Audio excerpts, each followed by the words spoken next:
Welcome. It's time. It's time to drop in, open up, and receive. It's time to remember.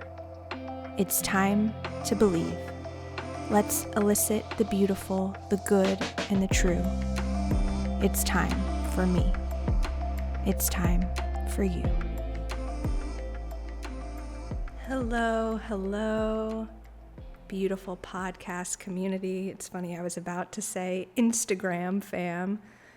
For 5 years, I was on my Instagram stories almost every single day, promoting the concepts that I was guided to as an intuitive healer, and became a bit of an influencer. And so old habits die hard.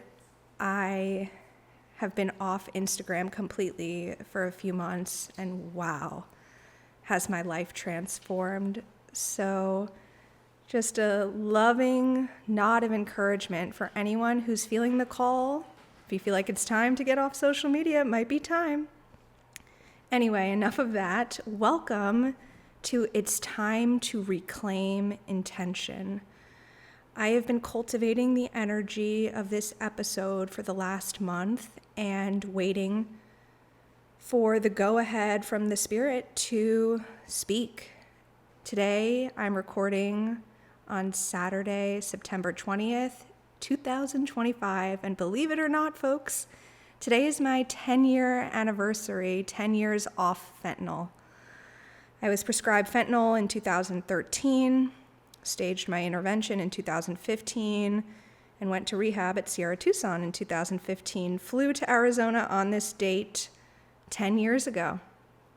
Feeling so incredibly blessed for my recovery and for the divine that makes all things possible. So in the spirit of celebration and feeling filled and thrilled with divine energy, strength, and power, today I'd like to reclaim intention with y'all. Y'all. I'm still seeing if the Texas lingo works for me. I've said howdy ever since I was a little girl, and so that feels true. The y'all, sometimes it feels true, sometimes it feels performative, but anywho. Reclaiming intention. If you've listened to previous episodes of mine, you've heard me speak to the fact that intentions don't matter. And if they do, it's the unconscious intentions. I used to get into these arguments with my ex, although I don't even really want to call him that. My perceived twin flame, the man I was sort of in and out of fill in the blank, appropriate word, sexual entanglement, lust, attachment for the past 5 years.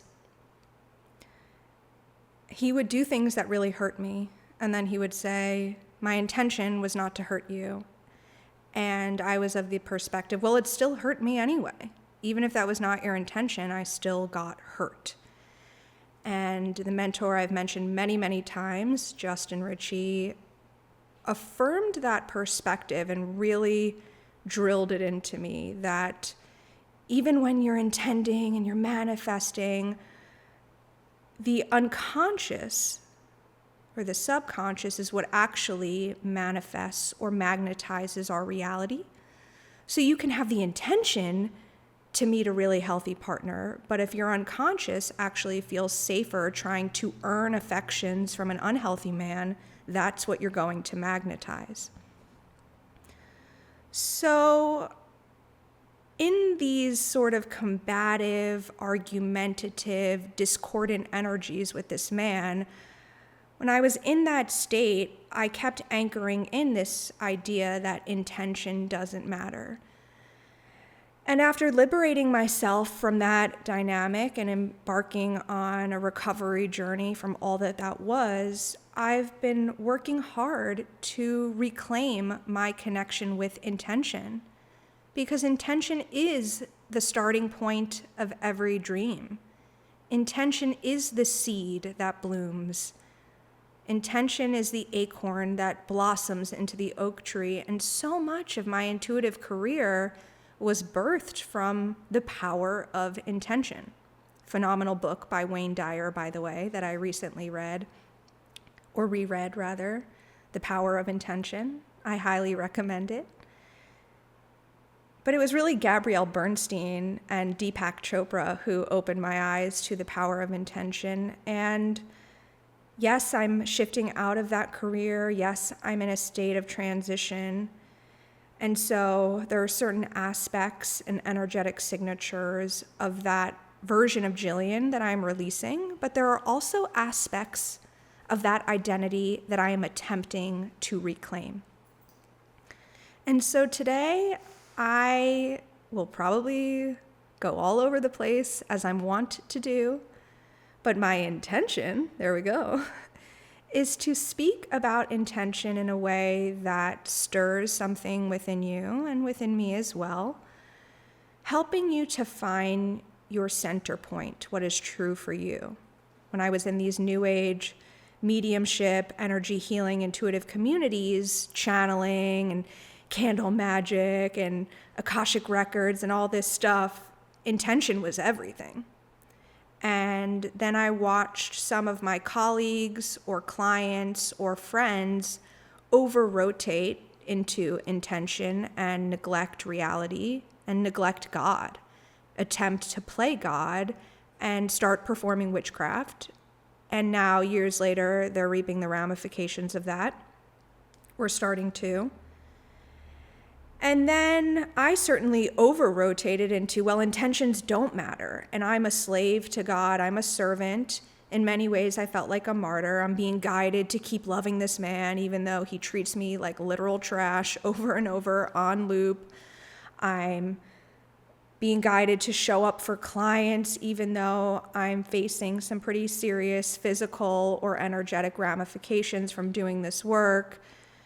But my intention of having a loving boyfriend didn't matter, or my intention of feeling healthy and strong despite working as an intuitive healer didn't matter. My conscious intention seemed to not matter.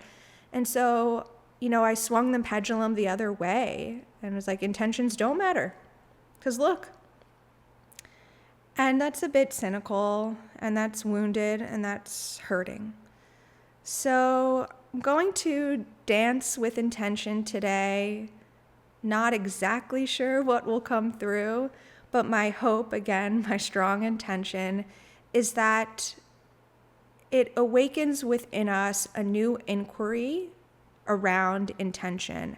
How am I relating to my intentions? How am I nurturing my intentions? How am I grounding my intentions in reality and having appropriate perspective so that while my intentions matter, I am collaborating with the co-creative source of all that is. As always, I invite you to ask your body what you need to most properly ingest and digest this episode, and then let's get into it. Huzzah! Hopefully you did a few things for your body. I changed my outfit, I iced my knee, I hydrated, and now we're back. And I'm feeling strongly guided to just share something with the Twin Flame community before I launch into this intention episode. So yes, while I've referred to this man, whom hopefully I will stop talking about soon. I know he doesn't enjoy it. And I don't know if you do, but happy birthday, bud. Even though I believe I was erroneous, and that's why I've used the language perceived twin flame for a while, because I was so convicted, I was so certain. And yet I am being humbled, and I have been humbled many times. There were seasons where I thought there's no way he could be my twin flame because of how he mistreats me, but then he still is, and yada, yada. And if you are on a twin flame journey or identify with it, I want to speak directly to your heart right now. My Patreon is a place where I dive much more into this. So if the following message resonates with you, I highly encourage you to check out my Patreon. The message is simple, clear, and clean. Right now, the cost of disobedience is incredibly high. The cost of disobedience is incredibly high. What do I mean by that? I mean exactly what I said.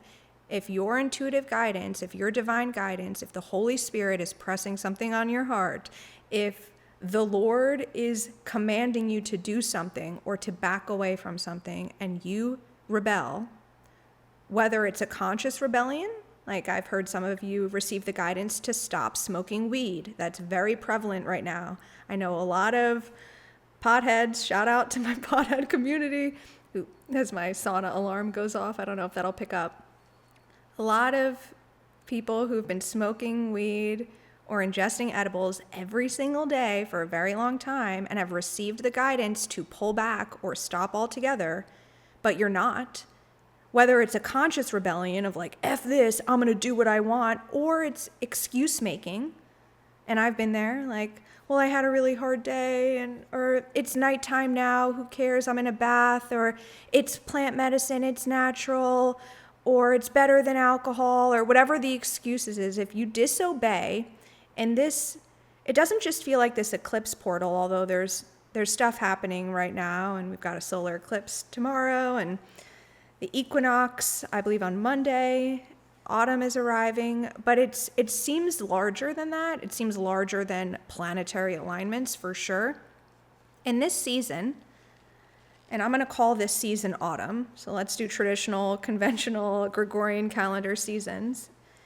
If you're disobeying, the costs are going to be incredibly high. 111 on my clock as I say that. We still love angel numbers, guys.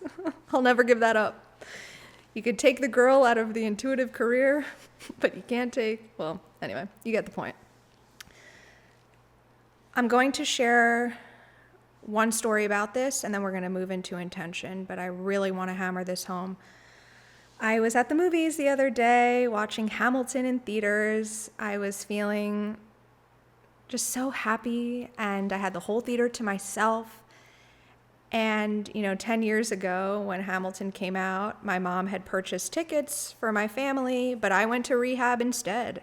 So I missed it, but wound up going shortly after I got out of rehab and saw the show multiple times. I'm a musical girly, and it felt like God was gifting me this celebratory moment of, you get to watch the original cast of Hamilton again. And I was just having the most delightful time in the theater, having a moment with myself and God and music and these brilliant all-star actors, dancers, singers. And I had received the guidance at the top of September to do a full digital detox and a phone fast. But I thought, how am I going to do that? I'm in a 9-month course right now where I'm connected to my cohort through GroupMe, an app, and text. And how am I going to make plans with people? And, my brother's about to have a baby. I want to be able to FaceTime. So it just seemed not feasible. So my egoic mind said, I'm not doing that. How am I going to function? How can you live in society without a phone? And so I received a text as I was leaving the movie from my neighbors, a beautiful husband and wife, asking if I could let their dogs out, if I could come over to their house for the next few days around lunchtime and let their dogs out, because, this one's on a work trip and this one's at work, whatever the reasons were. And when I read that text, my body just contracted and I went like, ugh, I don't want to do that. Like, what a hassle. That was not just my emotional response, that was my intuitive contraction. My intuition was saying, don't do this. And I want to bear in mind that had I listened to the guidance to do a phone fast, I wouldn't have received or responded to this text. But I thought, I'm going to be home. I have no excuse. They asked, are you working from home tomorrow and Thursday? So I felt, be a good neighbor. They've done things for me in the past. Anthony came over with his ladder and took down a smoke detector that was driving me insane, beeping, and just help them out. So I neglected my intuitive guidance on two fronts, by using my phone and by saying yes when my intuition said say no. Well, when I went to let the dogs out, they started attacking me. I've never been attacked by a dog before. Funnily enough, not funnily enough, but he's so incredibly tapped in. This perceived twin flame that I've been talking about, my boy, my former boy, had sent me an email recently about what to do if you're in a dog attack, if a dog attacks your dog or starts biting you. I tried to watch it, but it was such an aggressive, loud video, and there was all this preamble, and I just never got through it. I found it like horrifying, and I guess his intuition knew that that was upcoming, or I don't even know, but it was a horrifying experience. I luckily was able to escape with just one major cut on my leg, but the bigger issue is I've been nursing a knee injury for the past 6 months, and now it's completely reactivated. And again, I trust in the divinity of all things. I know it happened for a reason. Even if I don't know the reason right now, I know all the things about healing, and yet I truly believe I could have saved myself that damage and this injury. I had just gotten back to dance Monday night, 2 days before this happened. 2 days before this happened. I had finally gotten back to dance. I only danced once in April, and other than that, it had been November of last year. I've had just these joint injuries, and I was so excited to be back at dance, and then boom, now I'm back to injured and trying to figure out how to walk bubbles and how to drive on your right leg. Anyway, again, not to instill fear. I'm never attempting to instill fear, but I do believe I am used as sort of a way shower and a lighthouse for my community. The cost of disobedience is so high, you guys. So please, please, please, please heed your intuitive guidance. Heed the divine guidance. Even if it feels hard and if it feels challenging, reach out for support. I think the kind of misconception that I often found in my intuitive work, and I encounter this in friendships too, the magical part of intuition isn't so much channeling the guidance. I think when you learn through a grounded and rigorous intuitive development program, and again, check out Katie Mead King if you'd like to learn some intuitive development. I think she's a really fabulous teacher. I used to run courses. I'm no longer doing that, so definitely check her out. If you know how to channel properly, it's quite simple to receive guidance. What do I need to do to heal my knee? Okay, take Ligoplex, take turmeric, legs up the wall 20 minutes a day, say no to more people, do this. I could channel 50 things right now, which I have. The hard part is in the implementation. It's in the discipline. And it's easy to say, follow your guidance. It's actually quite challenging to do.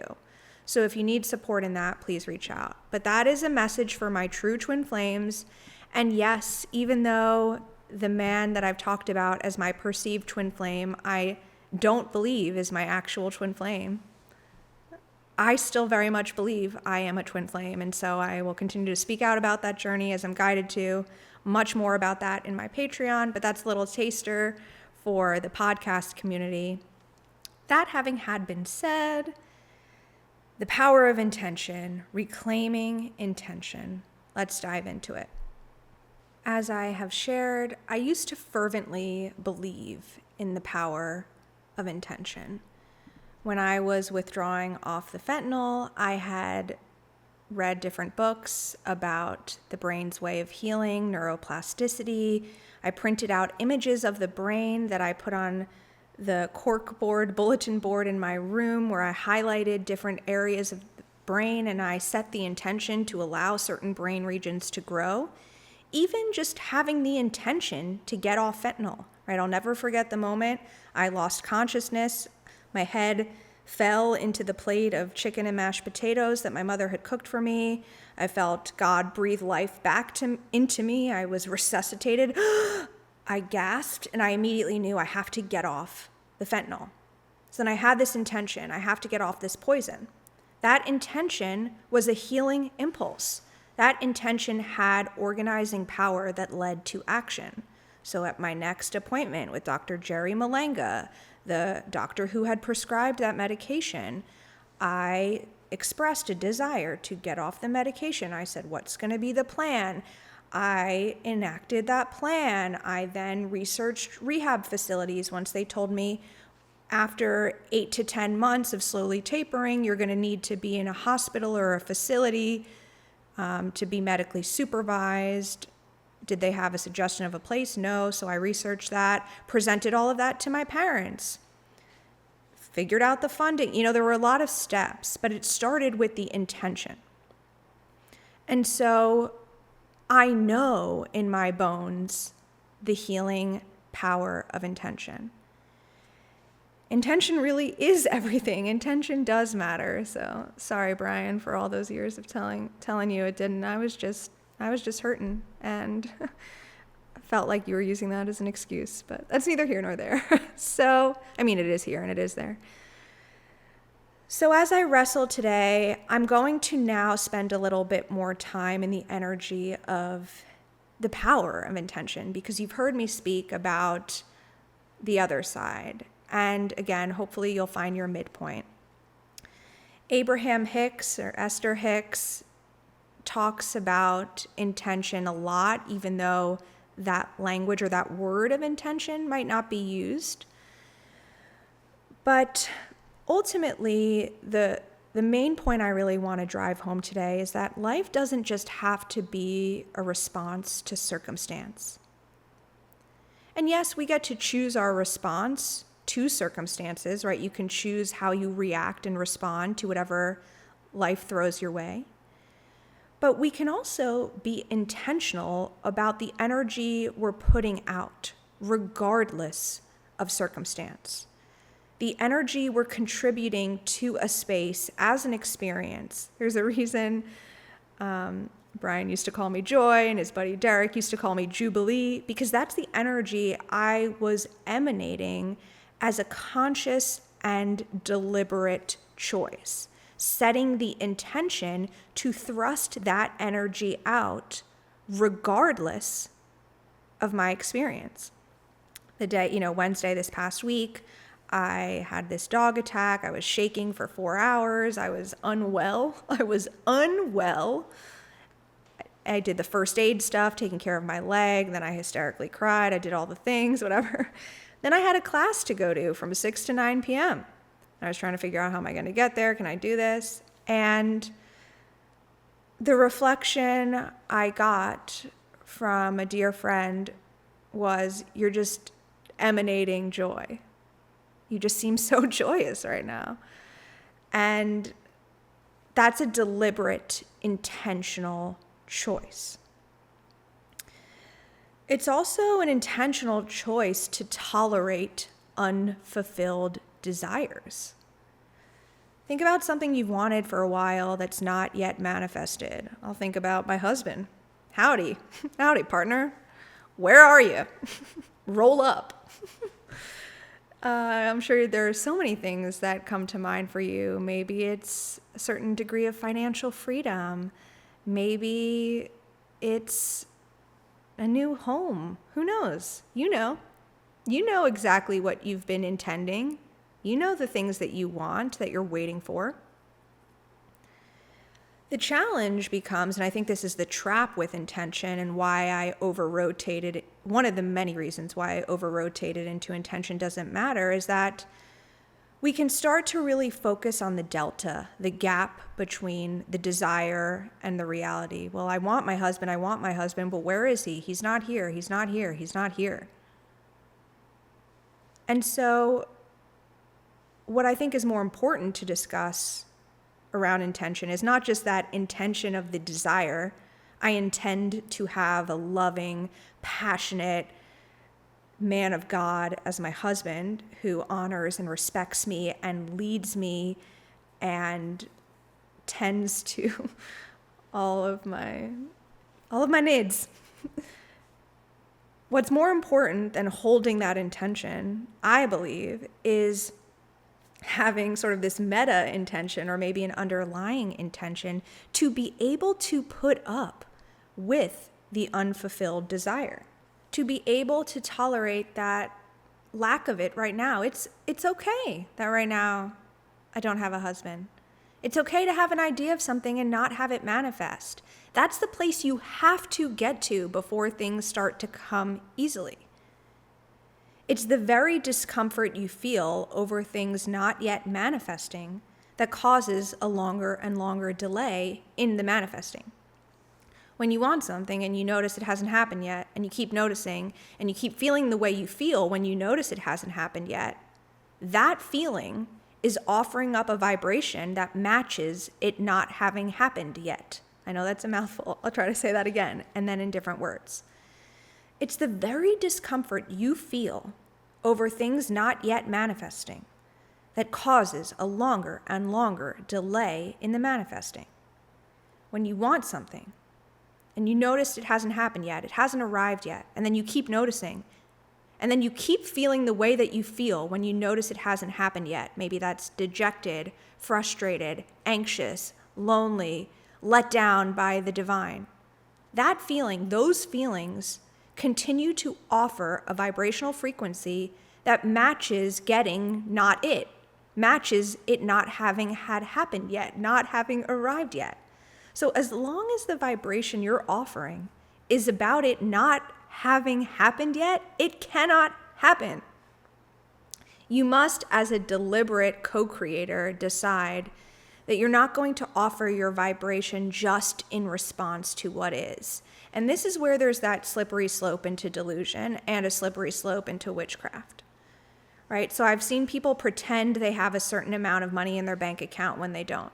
Like, I have $7 million, because they're trying to manifest, because so many of these manifestation teachers who are honing in on the power of intention, you know, the secret to be magnetic, this culture around spiritual materialism tells you to just act as if and embody the energy of it already being here.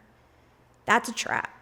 If I pretend I have a husband right now, my husband's taking me out to dinner, my husband's taking care of me, my husband's going down on me, my husband's whatever. It's a trap. It's luciferic. It's manipulative, and it's witchcraft. I've done it. I don't recommend it. It comes at such a high cost. I've been guided to protect the costs right now, keeping that in the Patreon community. I did share that one little nugget about my leg injury as an example of cost of disobedience. Witchcraft is a form of disobeying the divine. So that is going to have a huge cost. And again, Patreon's for that. This is not for the podcast yet. As a deliberate co-creator, you have to decide you're going to be intentional with your vibration. And this is where the heart of intention for me feels really true and valuable. I am intending to show up to my class tonight in joy and gratitude, even though my leg is hurting and I'm scared that I might have a really bad injury. I am intending to offer a vibrational frequency in the face of what's happening. I'm not ignoring that I've got ointments and wraps and things on my leg. I'm not pretending it didn't happen. When my cohort checked in and everyone asked how your day was, I was honest. I'm not denying reality. I'm not saying I had the perfect day. I'm not saying I have $7 million in my bank account when I don't.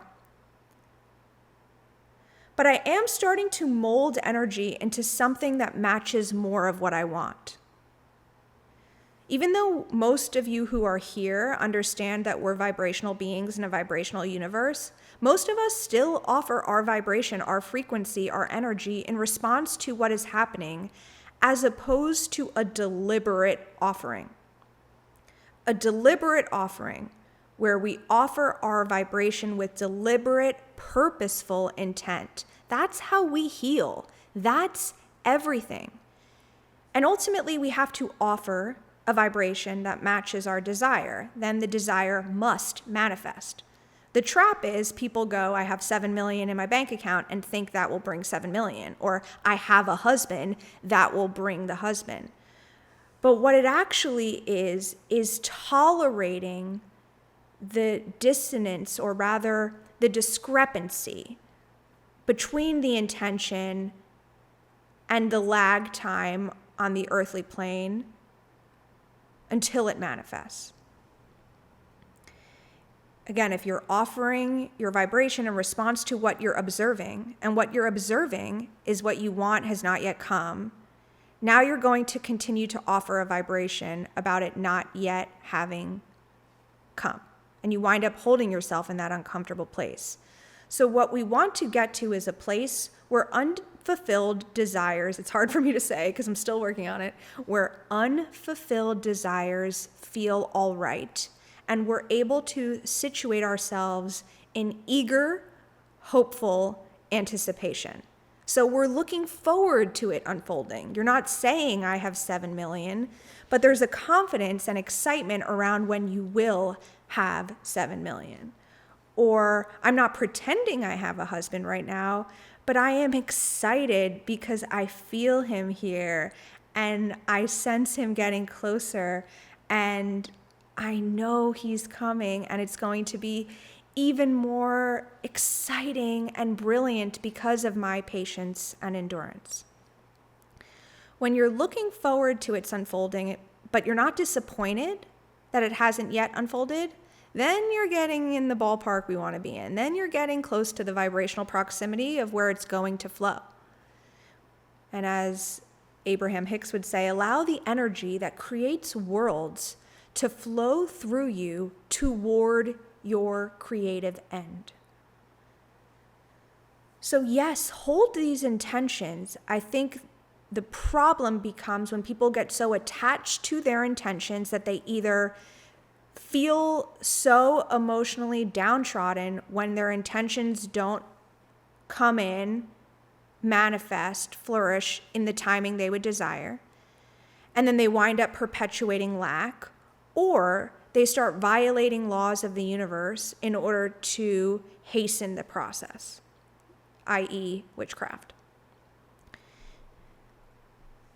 I think the most profound truth that I've encountered in my healing journey from all sorts of things, I've healed in lots of different ways from lots of different things, and I continue to do so, right? You heard me talk about recovering from this dynamic with this man. I'm recovering from the past 5 years working as an intuitive healer. Yes, I'm still seeing a handful of regular clients for now, and that feels aligned for now. But I'm also recovering from that, and I've recovered from all sorts of things, as have you, and you will continue to. The most fundamental truth, besides God still does miracles and miracle consciousness is real, please go read a course in miracles. Please go read that right now. Please listen to it on Audible. Please, please, please. Course in Miracles. Please, please, please. You have to want more than anything to feel good. It's really that simple. You have to want it. You have to want it so bad, more than anything to feel good. And you have to be willing to work harder on this than anything else. You have to ultimately stop letting what is dictate your emotional response. And again, that's not about gaslighting yourself. That's not about denying reality. It's mood management. You can manage your mood. You really can. I know you might tell me, but my brain's wired differently. I have generalized anxiety disorder. I have OCD. I have depression. Trust me, I've gotten every diagnosis in the book.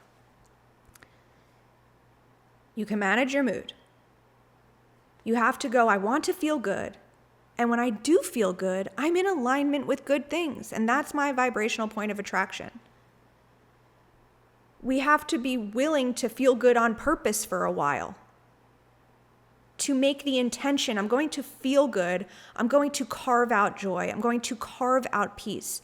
The universe is going to push you in the other direction. Chaos will constantly happen. Hard things will constantly happen. Injuries will happen, challenges will happen, death will happen, loss will happen, heartbreak, rejection, abandonment. These things can and will happen. But watch what happens to your life when you start to intend to make a deliberate offering of vibration where you're directing your thought on purpose. And also hold the intention that I can be at peace even while all of my intentions have not been fulfilled. All of my prayers maybe have not yet been answered. I've not seen the 3D proof of my intentions, but I can still hold the intention to be joyous and kind and compassionate and peaceful in the face of that discrepancy.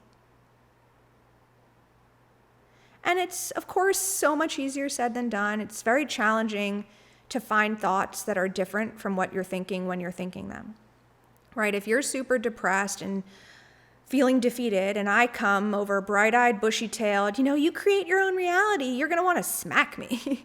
It's not going to feel productive. And this is also not to say ignore negative emotions that feel challenging. They need to be felt.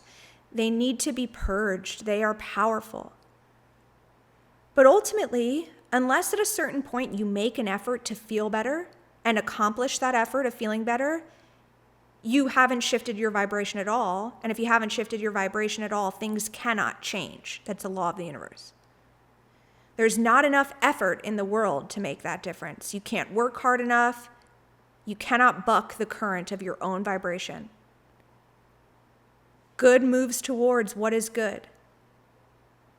So having that intention to create a mood of love, a heart posture of love, and an excited expectancy helps us build the life we desire.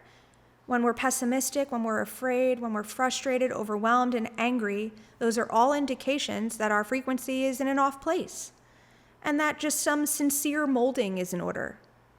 Again, this is not a perspective that emotions are bad if they feel bad inherently. That can be a trap, and that's where inversions and distortions come in. And I've seen many people who love a lot of these new age teachers fall into that trap where then they refuse to feel negative feelings. I am not advocating that. Go scream into a pillow, go cry, rage out, journal about it, go for a run, sweat it out. Confront reality. Have space for grief. And then also, we make that intentional choice to work on our mood and our attitude. And when the mood and attitude elevates, that becomes a true indication in the moment of how many wonderful things I've been praying for and asking for that I'm now allowing into my experience in real time. I just want to remind you, your feelings are no longer up for grabs. Your feelings are dependent on your choice of focus. Hold fast to that intention. Hold fast to that proclamation. Let me speak that over your life one more time.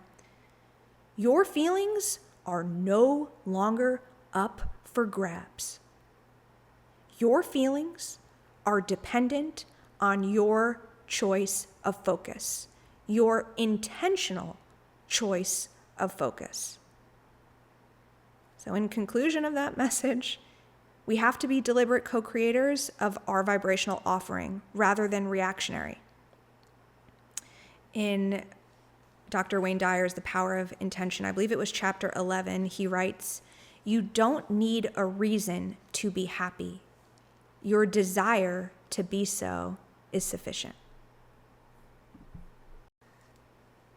I also just need to share right now, as I was speaking into my Blue Yeti mic, I was noticing the little green messages icon at the bottom of my screen go for 1, 2, 3, 4, 5. I was just getting all these texts, and was doing my best to stay focused and to not click and see who's texting me midstream. So I just took a pause for a moment. I opened it up, and my cousin Courtney sent a beautiful photo of her brother Michael's girlfriend, now fiance, with the dog and the ring. They're engaged. Congrats. And then the whole family, all the cousins blowing up. Oh my God, Mazel Tov, so cute. Yay, Mazel Tov, yay, yay. Hearts, champagne emojis. And it just felt like such brilliant, divine confirmation of what I was just speaking of, which is my husband's arrival. So, huzzah. The excited energy is here, and may that also be confirmation for you to hold fast to the expectant, enthusiastic arrival of your manifestations, even if it feels like it's not right now. The analogy, Mary Spirito, am I saying her name right? Ritual and routine. I did a 6 months, 3 months. I did a multiple month course with her many, many years ago. And in our one-on-one Voxer conversation, something she really pressed into me around that divine partnership was, if you found out that your partner was coming, your husband was arriving December 1st, how would you be living differently? Well, you would probably just be excited. Just like if you're planning a party and the party is December 1st, you're just getting ready. Maybe you're ordering flowers, you're checking in with the caterer, you're picking out your outfits. You're just in that excited, expectant energy. The party's happening. It's already on the calendar. The invites have been sent out. People have RSVP'd. It's not a matter of if the party's happening December 1st. It's just happening. You might be in September, and you've got a couple months to quote unquote wait till the party, but you would just be excited for it. I remember feeling this for my bat mitzvah that was in April, and all year my parents are planning, and there were so many elements. They really threw me an over the top extravaganza in Manhattan. There was so much anticipation and lead up. I wasn't worried my bat mitzvah wasn't going to happen. I knew it was going to happen. And it did. So just found that text blast to be really, really divine. And yes, I'm still using my phone. I have had negotiations with God right now. It's okay for me to have my phone, but I do think at some point I will need to do that digital detox and phone fast. This just is not going to be the season for it. Okay. Thank you for letting me share that. Now back to other points I'd like to crystallize around intention. Intention. As I stated earlier, Deepak Chopra also played a powerful role for me in intention. I believe it was in 2008 he came out with these Soul of Healing affirmations. They're still on Spotify. It's an alphabetical list of all these really beautiful words, and there's music as he speaks, and I still have some of it memorized. I don't know about copyright law, so I'm not going to do all of it, but intention is what creates our reality. Intention is what orchestrates the fulfillment of our dreams. Intention is about fulfillment. Intention has infinite organizing power. Just go listen to it. It's fabulous, and it's so true. I also mentioned Gabrielle Bernstein. I'd read several of her books. And The Universe Got Your Back, or what's the exact title? I think it's, hold on, Gabrielle Burns, you can hear me typing. Universe Has Your Back. Is that what it's, Universe? Yes, The Universe Has Your Back, not Has Got Your Back. The Universe Has Your Back. That was the first book of hers I read, and she talks about asking for a sign and getting it, which was an opening for me into this intuitive realm. Wow, I can set the intention to see a white flower and then I'll just get it. And it was pretty mesmerizing to watch the universe respond in real time to my intention.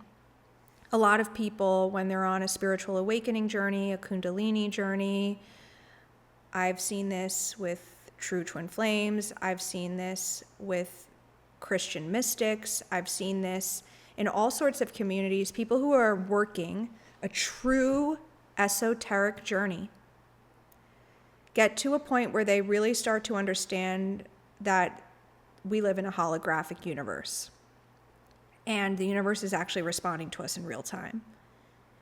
And therefore, our intention really truly does have an organizing power that the source of all responds to.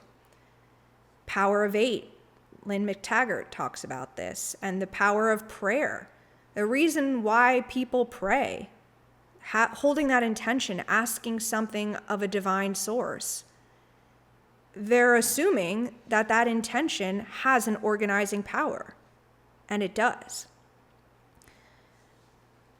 in terms of my own energetic hygiene, there are so many processes I go through every single day to maintain the purity of my channel. And I've taught some of those tools. Cord cutting and energy reclamation is one of them. Grounding and connecting to spirit is another. Those all involve intention, closing your eyes and imagining something, right? Imagining golden roots extending from your feet and ripping through the floor and traveling down to the center of the earth. That's an imaginative exercise. That's setting the intention to visualize something. Cord cutting. I just spoke about Brian a lot. I feel him in my energy. I feel him in my field. It's his birthday in a couple of days. I feel him around. So let's do a cord cutting. What do? I intend to imagine him. I see the cord between us. I'm intending to visualize that cord. Where does it enter my vessel? Where does it enter his? I'm seeing a flame come down and go back and forth a bunch of times, incinerating that cord.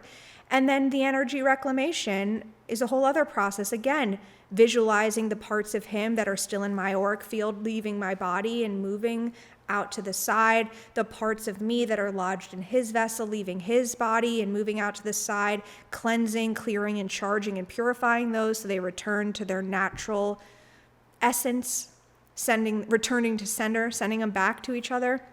Again, that's all an imaginative exercise. A lot of people can think that's crazy, that's super woo-woo, that's made up. And I also know, and have experienced firsthand, and I'll never forget the 3 days I didn't cut cords. I did an exercise for 3 days for not cutting cords. I thought, oh, maybe this is all hogwash. And wow, was it not? And I had friends reflect back to me really aggressively, what is going on with you? Setting the intention to reclaim my energy after a session with a client has power.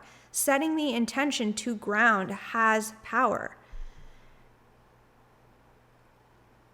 All intentional actions, whether in thought, word, or deed, have tremendous power. And I do those things in full faith.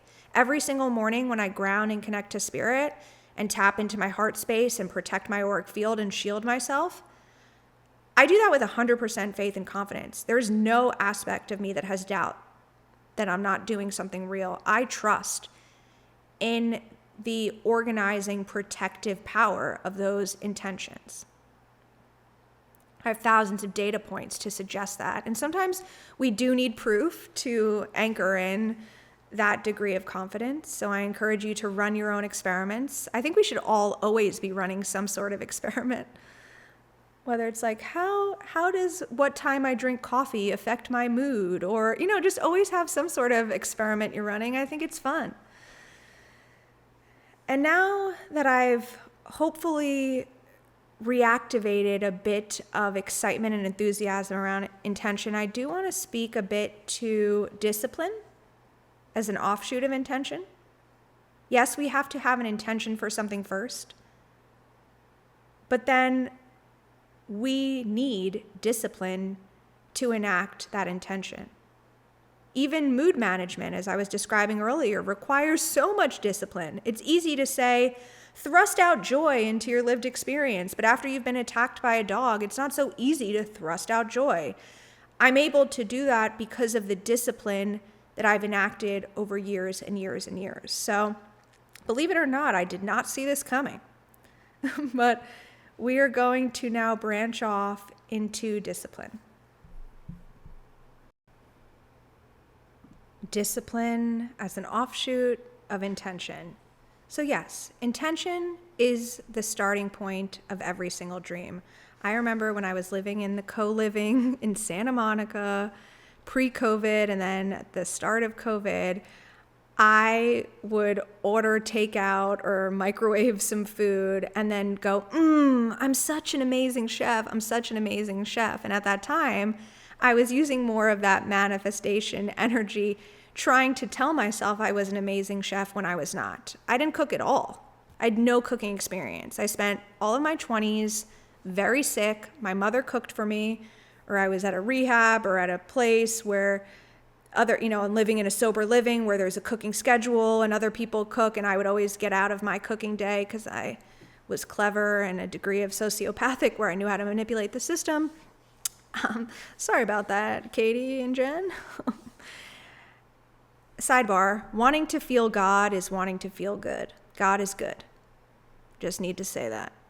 Wanting to feel God is wanting to feel good. God is good. And something else, there's no substitute for practicing meditation. No substitute at all. You have to meditate. You have to meditate. Your consciousness of the presence is the supply. Okay, anyway, so I would say I'm such a good cook as sort of a joke, knowing that I had not cooked the meal or I had literally taken a frozen dinner out and microwaved it.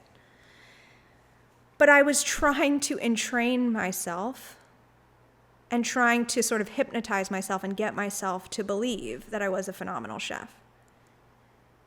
The intention was I am a phenomenal chef. Just saying I'm a phenomenal chef, though, and sort of pretending in sort of the secret New Age manifestation way of just tell yourself you have the thing, didn't work. I had to enact discipline to start to cook. I didn't want to cook. I didn't find it fun.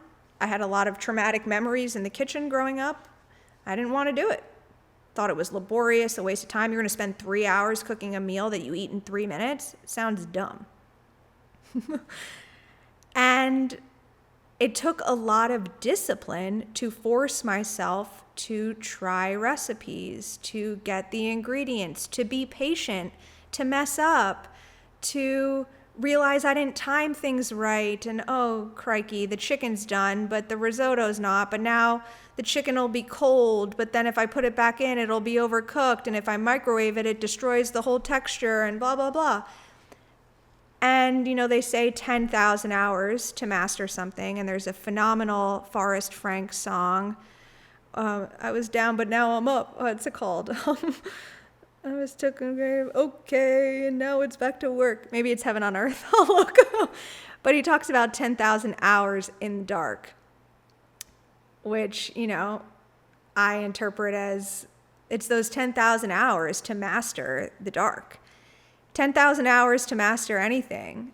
And I, too, consider myself a master of the darkness. And now I consider myself a master chef 5 years later. I am a phenomenal chef. I can say that not as a joke. I can say that with pride. I'm also a phenomenal baker. It happens to be that I am both. Some people really only like to cook. If you watch With Love Megan on Netflix, she talks about how she loves cooking because there's that improv and you can throw in a dash of this and a sprinkle of that. But baking is science and requires precision. You can't just decide to do a little more baking soda or a little less baking powder and expect your apple cinnamon muffins to taste good. You can try, it's not going to work. I became a great chef through discipline. Now, what exactly is discipline and why are we talking about it? We're talking about it because it's the needed additional ingredient to actually turn our intentions into reality. While the intention has an organizing power, it's not enough to just hold an intention. I was having a conversation, I guess yesterday, with a client who recently launched her own business, and I've been encouraging her to take more of a spiritual approach to this entrepreneurship journey as opposed to the more conventional approach. But the misconception is that the spiritual approach is like, I just trust my soulmate clients will find me so I don't have to do anything. And that was often my kind of approach, but I didn't do anything in terms of Facebook ads or hiring a marketing team or the conventional things that one would do. But there were plenty of things my higher self and the spirit directed me to do that actually helped me align with those clients. So it wasn't just a lack of action.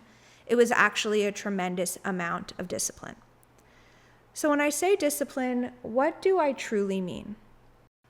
I'm going to now reference the book Spiritual Disciplines for the Christian Life by Donald Whitney. For the few family members of mine who are listening, remain calm. It's okay. I can feel you getting your panties in a bundle. Oh my gosh, is she Christian now? Just take a deep breath. He describes freedom through discipline, again, through that 10,000 hour rule. This is an observation that's based upon research that indicates that in order to become an expert in anything, or for something to become second nature, you must perform that activity for at least 10,000 hours. What I love that he focused on, though, was that it's not just a matter of repeating an identical task. So let's say you're trying to learn to play the guitar. It's not just playing the same song over and over and over and over and over and over and over. Rather, there has to be a deliberate, ongoing effort, usually under the guidance of another, to improve overall performance. So in this case, it would be playing a wide variety of songs and styles and drills, with increasing complexity so that an ever-developing freedom with the instrument would result. And in one sense, we might call discipline the price we must pay for freedom. And now I'm reading directly from the book, but Elizabeth Elliot is more precise when she explains that freedom and discipline have come to be regarded as mutually exclusive, when in fact, freedom is not at all the opposite, but the final reward of discipline. So while stressing that freedom requires discipline, let us not forget to emphasize that discipline rewards us with freedom. I was also having this conversation with that same client where we were talking about spiritual entrepreneurship, and we were talking about boundaries and really strong discipline, which actually enables freedom. She wants to feel like she can flow freely between her life and her marriage and her kids and her business and her patients. And that type of free-flowing freedom requires actually very strong discipline. It's just like a ballerina. It looks like she's floating. It looks so easy, but it is such hard work and so much discipline that's gone in to being able to create the illusion of ease. The most disciplined people I know are the most joyful people I know. And I love the quote from Vance Havner, "The alternative to discipline is disaster." Donald Whitney also writes in his book, Spiritual Disciplines for the Christian Life, Tom Landry, coach of the Dallas Cowboys football team for almost 3 decades, said, "The job of a football coach is to make men do what they don't want to do in order to achieve what they've always wanted to be." And that feels like a brilliant encapsulation of discipline. Sometimes you do what you don't want to do in the short term to become who you want to become. I've had so many clients tell me they don't want a cord cut. They don't want to clear demons and entities and reptilians because it's too annoying and boring and tedious and hard work. They are shocked that I cut cords after every single conversation I have. Every single conversation I have, I'm cutting cords afterwards. Every single day. Every single day. That requires a tremendous amount of discipline. That's not fun. That's not, for many, something they would desire to do or want to do. But having the discipline to do that enables me in moments to exude joy when circumstance would say you should be not joyous. It enables me to anchor in love and light when others around me are flailing. It enabled me to do the career I did for 5 years and be an intuitive channel and trust my guidance and trust that I was leading and shepherding people in the appropriate direction. I know so many people who are just winging it as healers, who are just winging it as coaches, and it's actually incredibly dangerous. I highly encourage you to check out on YouTube, Gigi Young has 2 recent videos about the 3 pillars of psychic work. One is called Psychic Development, the 3 pillars of psychic work, and is 2 hours and 40 minutes. Make yourself some popcorn and watch the whole thing. She also has another one that's about 30 minutes that I think is a summary. But she talks about being a mystic or someone who's spiritualizing energy in any field, right? So this can apply to doctors, lawyers, not just psychics or intuitives who proclaim, I am a psychic, I am an intuitive healer like I did. But you can be working a spiritual mechanism and channeling and be an artist or be a professor or, like I said, be a lawyer or a doctor. And in fact, I would prefer, if I ever need to see a doctor, that he or she is an intuitive, that they are highly sensitive. They will certainly offer more empathy and greater care. So Gigi enumerates 3 pillars, three things that happen, and she's actually trying to discourage a lot of people from stepping into this line of work without having full awareness of what they're stepping into. But I've seen a lot of people try to be a coach or a healer without having the appropriate discipline to truly, faithfully, lovingly, appropriately shepherd people towards healing. And they can cause a lot of damage. So yeah, check out Gigi. Maybe I'll do a whole thing just sort of summarizing that, but it's absolutely phenomenal. Those 3 pillars, she does such a stunning job of really explaining what's happening when you're tapping into these spiritual energies. It's about time to start to wrap up, but I can feel a few of you super curious about Gigi Young's 3 pillars of psychic service. So I'm going to briefly step into that, and then we'll summarize some thoughts on intention and call it a day. So in these recent transmissions, Gigi talks about these 3 pillars or principles that one needs to consider and have solutions for before being a professional spiritual person. It's not safe to step into professional spiritual work, whether it's, again, being a professional intuitive healer or medium, or if you're using a spiritual approach to be a psychologist, or maybe you're a mystical scientist, or maybe you're an artist. When you're engaging in a spiritual process and using it professionally, you're stepping into another level of functioning. First principle of magnification. When you open yourself up to the spiritual world, what's happening physiologically is your astral body literally becomes amplified and magnified, which means every thought, feeling, past trauma is going to become more intense. And again, this is no matter what job you're doing. If you're engaging in spiritual work, channeling, downloading information, consciously involving spirit, your entire life will become magnified, and you will get tasked with cleaning your life out and addressing your shadow.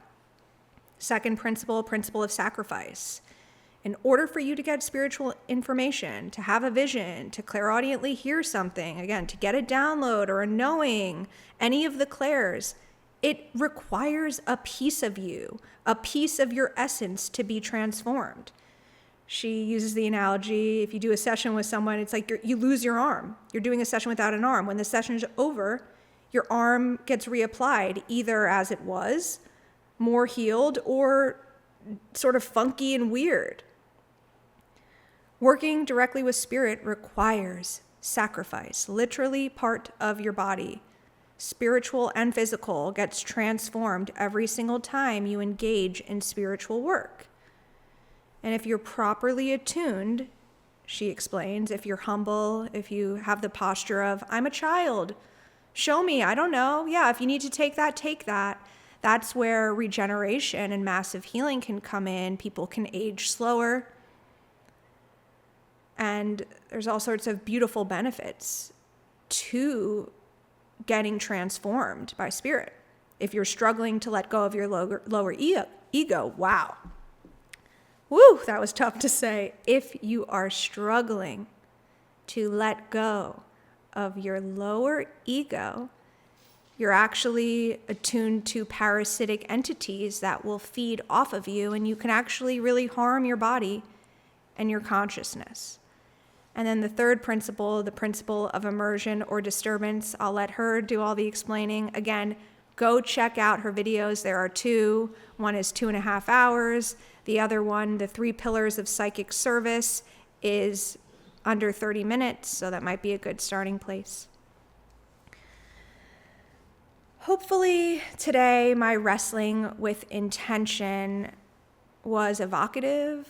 My hope is not to convince you really of any position, but that rather in real time as you listen to me offer possibilities and share strong convictions while also wrestling with past positions, maybe you start to consider possibilities. Maybe you start to wonder, where do I stand vis-a-vis intention? And is where I'm standing now where I'd like to remain? Or would I like to update my belief system? Part of what inspired this episode was listening back to previous episodes, hearing my condemnation and cancellation of intention and going, wait a second, that doesn't feel fully true or integrated or current. I know Jillian from 10 years ago thought intention was everything, and you're saying now Jillian now thinks intention is nothing. So where do I truly stand? And I started to wrestle. And that wrestling brought me to this conversation with you today. I encourage you to wrestle with all things that you're taught, and take it back to your higher power. You know, I love Einstein, so I'm going to quote my boy Albie, who said, the most important decision we will ever make is whether we think we live in a friendly universe or a hostile universe. And that's an intentional choice. I do want to hearken back to the shadow of intention, right? There's a lot of shadow side to everything, has light and dark, right? And I got exposed to shadow sides of intention, which made me want to move away from intention as a powerful premise.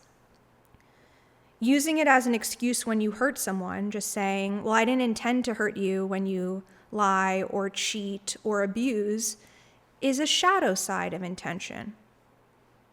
And maybe they didn't consciously intend to hurt you, although maybe they did, but they certainly unconsciously intended to hurt you or have zero grip on their shadow. So that can be a distortion, an inversion of intention, using it as an excuse, or trying to escape accountability, escape culpability, rather than, wow, I am so sorry, that was so awful, just going, well, I didn't intend to. That wasn't my intention. Another shadow side of intention is getting hyper-fixated on intention by either thinking I don't have to do anything, I can just set the intention and that's enough, or doing too much. And you start manipulating people, performing witchcraft. And I'll get more into witchcraft in subsequent episodes, I'm sure, what I actually mean by that. And sure, I do want to honor the law of least effort. Sometimes you don't have to do anything. Sometimes there are cases where intention is enough. Just holding the intention in your heart for someone's healing, that might be enough. That might be what you're called to do. There might not be further action. I know last week I went to my favorite comedy venue in Austin, the Creek and the Cave, and I really wanted a good laugh. I really wanted to laugh hard. I was willing to pay for my laughs. You know what I mean? I bought a ticket to pay for my laughs and went with my friend Kelly and her husband Josh, and I was just really wanting it to be clean. Like, I didn't want this vulgar, crass, hypersexualized, or racist, or political, or gun violent. I just wanted it to be like a clean comedy show. I was like, is this even possible? So I just said a prayer on my knees before I went for my intentions for the night. I hope dinner with Kelly and Josh is this, that, and the other. I hope that the comedy show is joyous and I laugh so hard my abs hurt, but it's clean and I feel like I can still be glorifying God and also laughing. And it was amazing. And it was so clean. And I mean, the opener was not. The opener was absolutely repulsive. But the headliner, Will Burkhart, was fabulous. And he was making jokes about, you know, it was just so perfect. It was so good. It was so good. And Maybe my intention and prayer had nothing to do with it. Maybe it did have something to do with it, who knows? But it didn't require a whole lot of discipline on my part. It was law of least effort. I'm just setting the intention about what I want my night to be, and it was exactly that. It doesn't always happen that way, but it is possible. So those shadow sides of intention, using it as an excuse, getting overly attached, or not stepping into discipline, are still present. But that doesn't mean we can't connect to intention from a light-based posture, with light leading the way. My intention is that this episode served you, that it supported you. Thank you so much for listening, for being here. I encourage you to, again, take a moment, listen to your body. What do you need now to allow this podcast to really sit in your heart? Maybe it's encouraging some journaling or some action of some sort. Maybe you want to share it with a friend who you think would really resonate with the message. Maybe you want to rethink how you've been relating to intention. Maybe, like me, you neglected intention and just thought, well, everything's predetermined. This also harkens to the conversation around free will versus predeterminism. Maybe you got to a place of, well, God determines it all. And I think true twin flames often land in that place where they realize they control nothing. So then they're just like, all right, Jesus, take the wheel. Like I'm out of options. So you're doing what you're doing regardless of my desires.